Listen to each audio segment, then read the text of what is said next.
Hey guys, Red here, and today we're going to be clowning around with some silly survivors. Today we're running Hex Ruin, Surveillance, Monitoring Abuse, and Barbecue and Chili.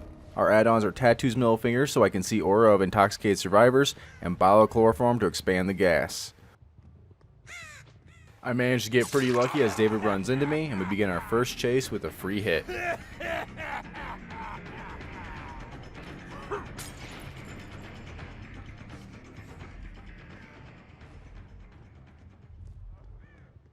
This is overall bad loot for most survivors, and with Clown, even the pallet hit, he will still be slowed and won't gain much distance.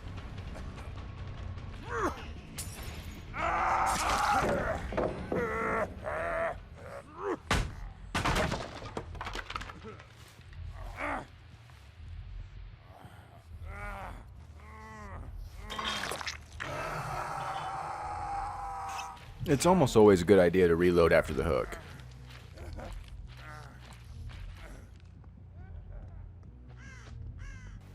Ten out of 10 play. I changed my direction here as I know the two are still working on the gen, and I would prefer to push them off of it and look for a play there instead.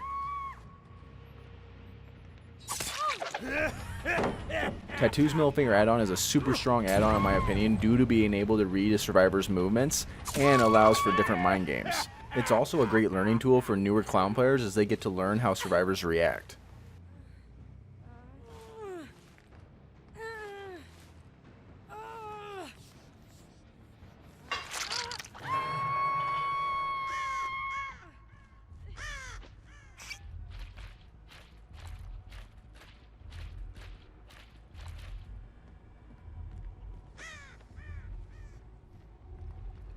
I'm really not sure what she was thinking here.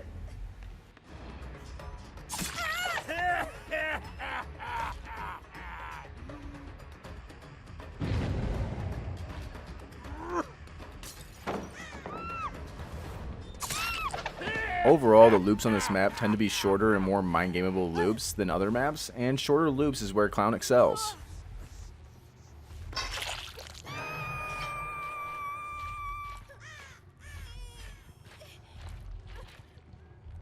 Surveillance is one of my favorite perks to use for information as it allows you to always have a destination if survivors are playing efficiently.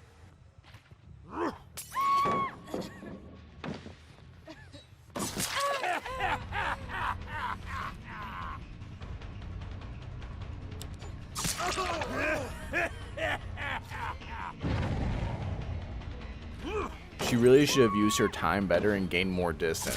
I most likely would have ignored her then and went for the Ash instead.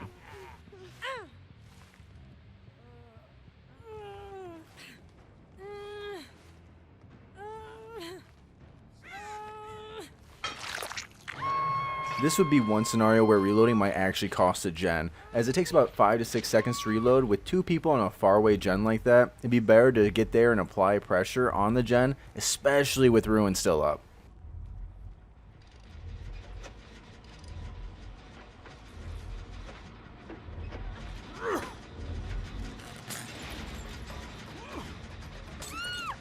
With both survivors taking different paths, I can go for David while watching her as she has pinned herself in.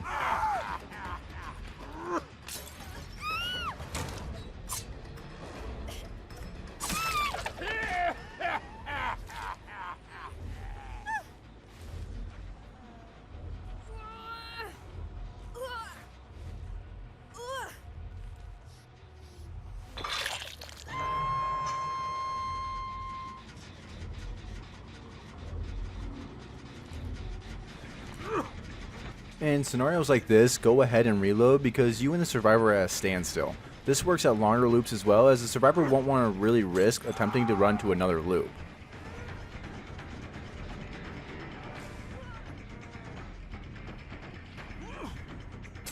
Missing this bottle was actually quite hindering. If I would have hit that bottle, I would have actually caught him on that pallet.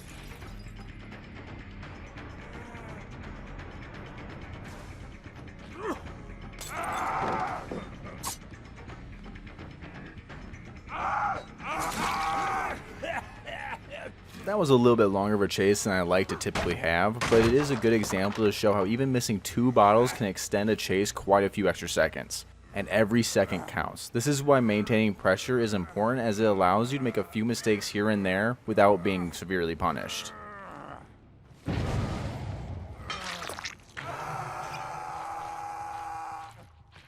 Most games I actually opt to let that gen go, as it's the farthest away from the other gens, but with one on the hook and 2 survivors, there really is no other choice.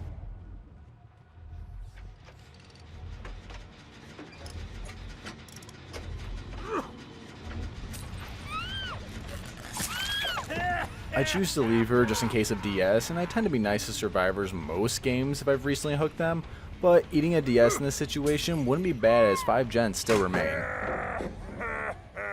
That's right, keep pointing at me.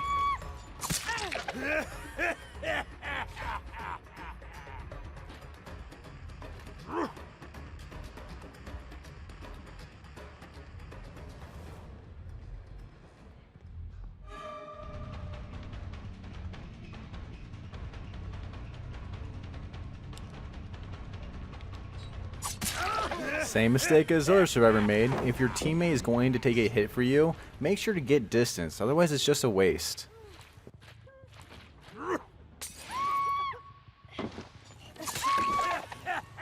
At short loops you can pretty much stand still like that, as the blurred vision makes it hard to actually see what Clown is doing, so essentially the survivors mind game themselves.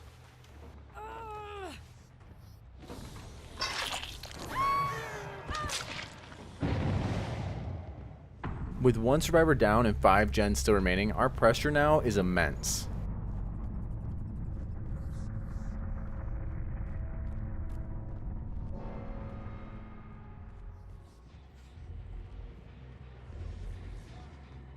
I heard that.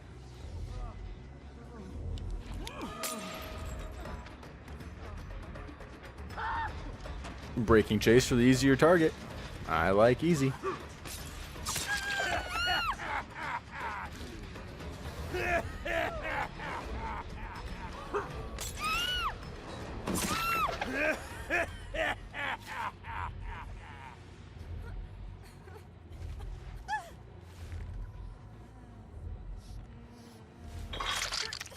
Two down, 2 to go.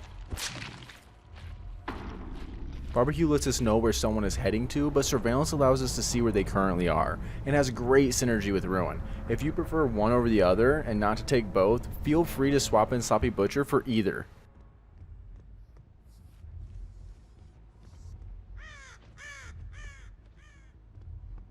The worst part about having a dominating game are the ends like this, where it becomes a really extreme version of hide and seek. This is where the perk Whispers would really be handy.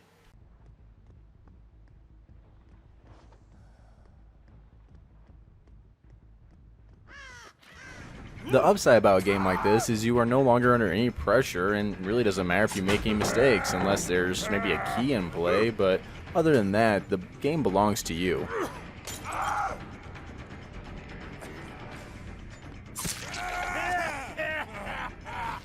Poor David, them walls just keep getting in the way.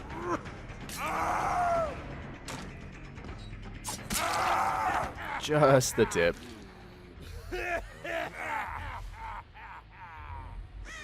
I know I've said before, but if you are really thirsty for the 4K, you can leave the third person slugged as you look for the fourth to guarantee the 4K. I myself typically don't care if the last person makes it out or not, and some games I'll even leave the hatch open just to make it more interesting. This last moment will be sped up, as it took quite a long time to actually find that sneaky Ash. I did manage to find the hatch and decided to close it because I didn't get my 4 stack of barbecue and chili yet, and I really need them points bad for Deathslinger. I feel like there should be a different endgame mechanic for when all but 1 survivor has been killed and gens are still remaining. Something more fun than opening a door or finding a hatch. Maybe something that involves a chase timer where if the survivor lives throughout the timer, they'll be granted a free exit. I'm not really sure if that would work out better, but let me know if you have any ideas in the comment section below. I'm really interested to hear what other people think about it. He's a clicky boy.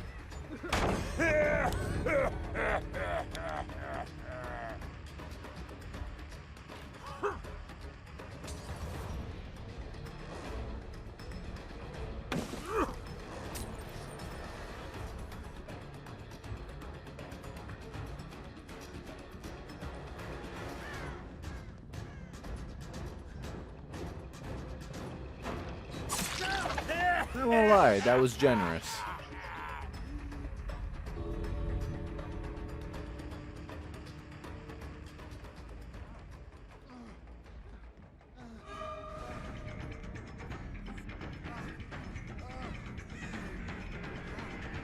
I would reload my bottles, but I mean, he's really got nowhere to go. As a survivor, the only thing you can do in this situation is die to the timer. Ash overall was probably the best at looping, but then again, at this point, I don't really have to outplay him. It's one of the downsides about the endgame collapse.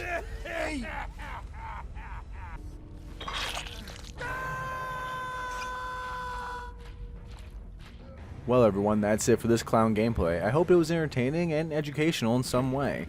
If you have any questions or want to see a certain killer next time, let me know in the comment section below. I have been sick recently, so I'm sorry for the weird upload schedule. I'm currently working to fix that up, and I'm working on another 5 tips video, but it's probably about a week or 2 out.